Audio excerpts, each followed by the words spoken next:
Gecelerimin həsrətini yaşayıb, yastığıma yağan damla damla gözyaşlarımda senin adını yazıb.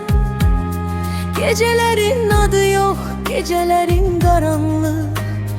Yalvarıram sənə heç olmasa bircə dəqiqə, yuxuma gəl bir anlıq. Səni düşündüyüm qədər heç kəsi düşünmədim. Səni axtardığım qədər heç kəsi axtarmadım.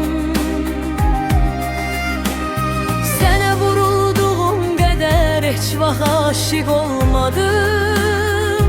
Sən bir başqasan yar, sənə ehtiyacım var.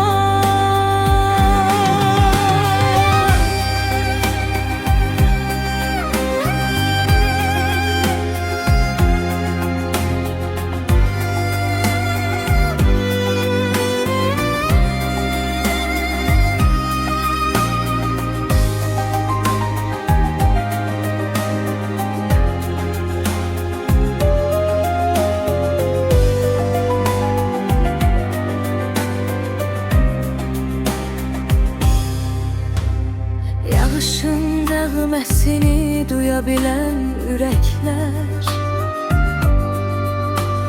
yarı düşünməyi qadağan etsək də biz əvvəl, sözə baxmaz ürəklər. Ürəyim səni istər səbəbsiz.